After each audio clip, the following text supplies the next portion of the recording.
श्री राम की जो मां थी, माता कौशल्या, वह छत्तीसगढ़ की ही रहने वाली थी। यानी भगवान राम का ननियाल है छत्तीसगढ़। और इसीलिए भगवान ने जब 14 वर्ष के वनवास के दौरान कहां रहना है, तो उस दौरान उन्होंने किसी धरती को चुना था। तो चित्रकूट से लेकर के, छत्तीसगढ़ से लेकर के और इस पूरे बस्तर और दंडकारण्य की इस पूरी भूमि को ही उन्होंने अपने वनवास काल के दौरान की सबसे उपयुक्त भूमि समझा था। भाइयों बहनों, हजारों वर्षों की विरासत आपके साथ में है और प्रभु की ही कृपा है कि प्राकृतिक संसाधनों से भरपूर ये क्षेत्र एक और आपके संघर्ष की गाथा को, आपके पूर्वजों के संघर्ष की गाथा को हम सबके सामने प्रस्तुत करती है।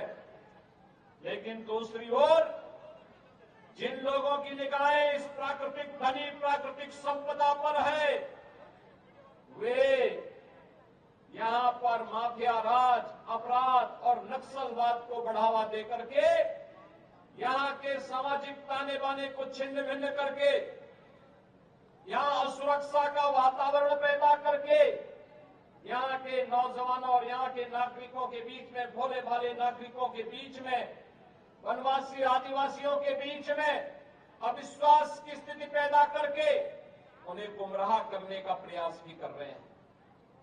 ये कोई नई बात नहीं है, ये प्राचीन काल से ही ये चीज चली आ रही है। लेकिन भगवान राम ने त्रेता युग में इस पूरी धरती को राक्षस विहीन करने का काम किया था।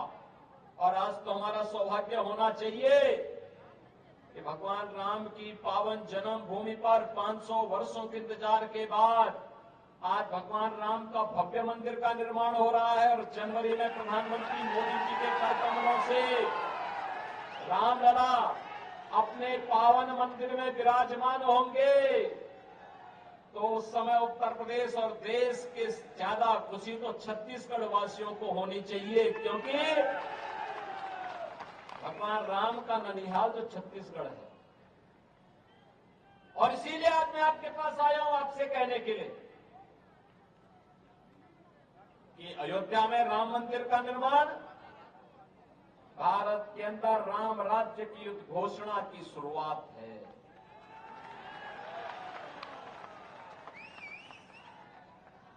राम राज्य की स्थापना, राम राज्य का मतलब एक ऐसा शासन जिसमें जाति, मत और मजहब के आधार पर कोई भेदभाव नहीं। योजनाओं का लाभ हर गरीब को, हर किसान को, हर वंचित को, हर आदिवासी को, हर नागरिक को उपलब्ध हो सके, हर व्यक्ति को उपलब्ध कराया जा सके। इसके लिए उन्हें किसी के सामने हाथ न फैलाना पड़े, बल्कि योजना का लाभ सीधे सीधे उन तक पहुंचे, इसके लिए राम राज्य है। उन्हें हर प्रकार की सुरक्षा मिले, संसाधनों पर उनका पूरा अधिकार हो, उन्हें हर प्रकार की सुविधा का लाभ भी प्राप्त हो। इसी को राम राज्य कहते हैं। और याद रखना, प्रधानमंत्री मोदी जी ने सही मायने में पिछले 9.5 वर्ष के दौरान देश के अंदर राम राज्य की आधारशिला रखी है। मकान सबको, प्रधानमंत्री आवास योजना में देश के अंदर 4 करोड़ लोगों को आवास की सुविधा प्रधानमंत्री जी ने पैसा उपलब्ध करवाया। 10 करोड़ गरीबों के लिए शौचालय दिए। देश के अंदर जिन लोगों के पास स्वास्थ्य की सुविधा नहीं थी, उनके 5 लाख रुपए प्रति व्यक्ति को स्वास्थ्य बीमा का कवर दिया। और यही नहीं, हर घर नल की योजना हो या गरीब के घर में उज्ज्वला योजना की रसोई गैस का फ्री में सिलेंडर उपलब्ध करवाने का कार्य ये प्रधानमंत्री मोदी जी करा रहे हैं। और कल तो प्रधानमंत्री मोदी जी ने एक और घोषणा की है, अगले 5 वर्ष तक, यानी पिछले 3.5 वर्ष से तो चली आ रही थी, अगले 5 वर्ष तक 80 करोड़ गरीबों को फ्री में राशन की सुविधा का लाभ भी उपलब्ध होगा। भाइयों बहनों, जो कोई नहीं कर पाया वो मोदी जी ने करके दिखा दिया। देखो, कांग्रेस तो नहीं चाहती थी कि अयोध्या में राम मंदिर बने। क्या कांग्रेस चाहती थी क्या?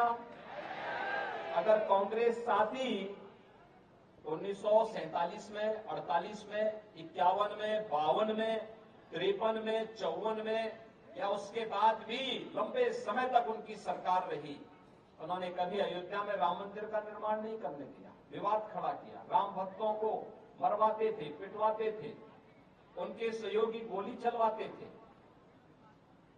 कभी उन्होंने राम मंदिर के निर्माण का कार्य नहीं किया, बल्कि उन्होंने तो कहा कि राम तो हुए कि नहीं हुए हम तो ये भी नहीं जानते। यानी भगवान राम के अस्तित्व पर ही प्रश्न खड़ा कर रहे थे ये लोग।